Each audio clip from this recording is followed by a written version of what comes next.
Well, hello there. My name's Harsh, and Stephen, he lives in Worcestershire, and it's saucy there. Ooh. Anyway, before I start this video, I just want to say that when we talk about things in this channel, we are not trying to push a specific narrative. We are open to the fact that there are varying nuances when it comes to crime, and that things can change almost on a daily basis. So never feel like you cannot comment about your thoughts and feelings at any one time and how they change. It will not be accepted to be attacked for having an opinion.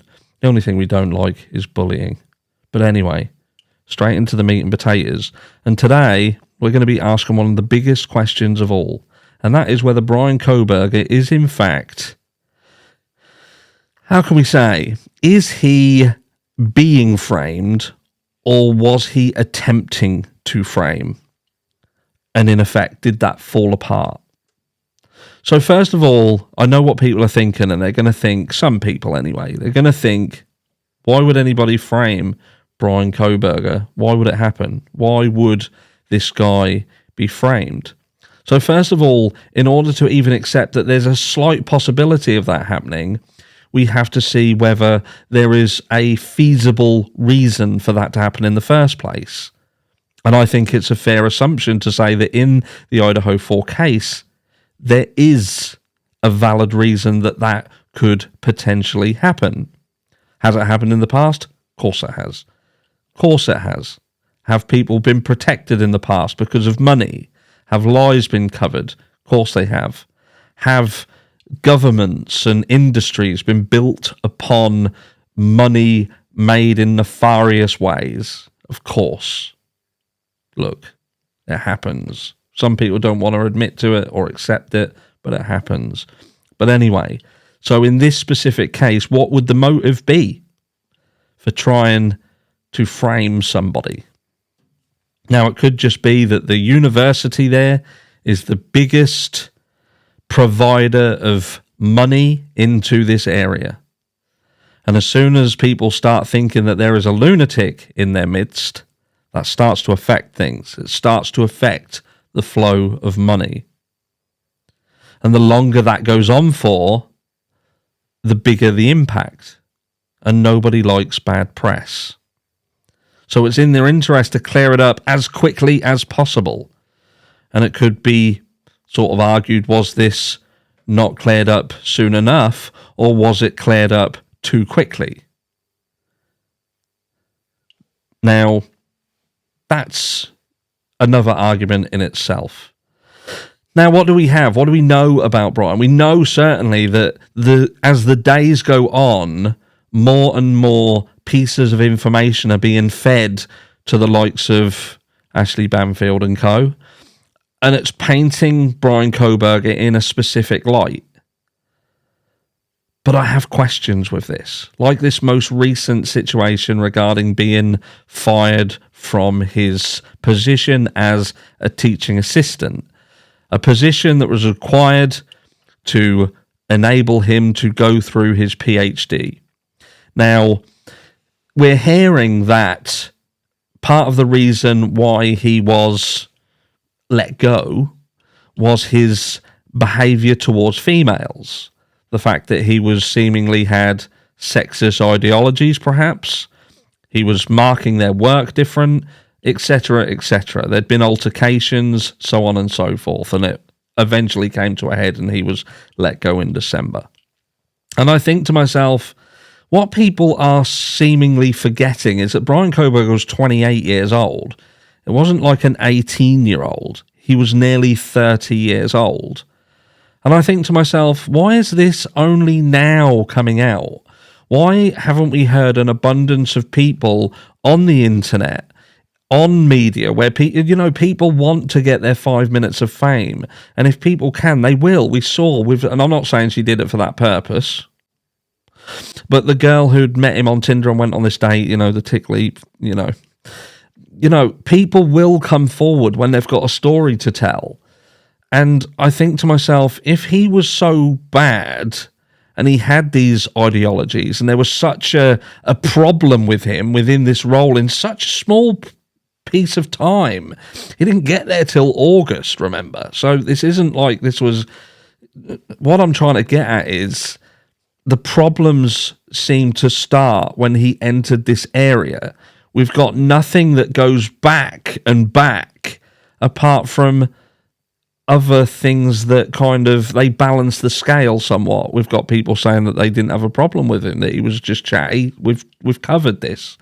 But there has been nothing that has stuck out as a red flag, in my opinion, of course. And I'm not saying that Bryan Kohberger didn't do this crime. I'm just speaking from a perspective that this information seems to be coming out and bolstering what I believe is going to be the prosecution's case. And that is that this is a guy who had a problem with females. It could be this incel situation, and he went on to do this crime. But then they have to have evidence to back that up. And what evidence do they have? What evidence is there? And what evidence exists that couldn't be fabricated in a situation where he is being framed? At the end of the day, you've got two businesses, WSU and Idaho State University. These are big businesses at the end of the day, even though they're an educational, property, and that's what they do. They specialize in education. They are a business. That's what brings the money into where they sit. So there's a massive interest in protecting those incomings.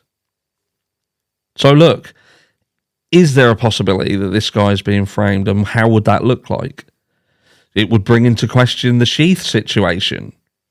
And look, the sheath, is it Bryan's? Isn't it Bryan's? Was it put there? Was it not put there? Who knows? We don't know. And there's a lot of trust to be put into the system. All we know is that we was told there was an edged weapon used, there was a leather sheath left, and it happened to have DNA on the button sheath, or, the button part of it that just happened to match Bryan. And, it's almost like everything just tied up in a nice little bow. And now they have 800 pages of an Exhibit A. Now, I saw over at Southern Logic, and he was talking about where he had said that he would rather that a guilty man be set free than an innocent man being put in prison or jail. And he got backlash for it. And I found that quite funny. And what I tend to think about this is that there's a difference between people commenting on something who don't have skin in the game. And I'm going to talk about that more later on today. So keep an eye out for that video. It's going to be completely separate, skin in the game. But yeah, Southern Logic. What are people like? They can be crazy. So Bryan Kohberger, if he's not being framed, then was it him who was indeed trying to be the framer? We have the Bryan Kohberger situation, which again, around this same sort of time, it's raised a lot of questions. And as time progresses, we now wonder whether this is something that the defense team could indeed use if it comes to it. We've got a guy who, with military ties, who had threatened to kill his roommates, who had to be killed himself by a SWAT team and removed from the equation.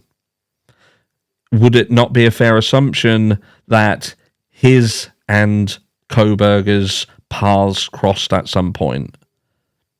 Would that be reasonable doubt? Who knows?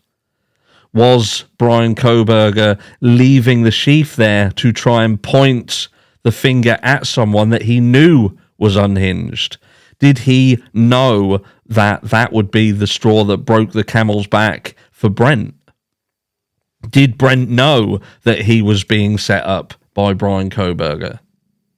And did he know that he would likely be the person who would be fingered for it? And by him being removed from the equation, is that what then changed things for Bryan Kohberger? Who knows?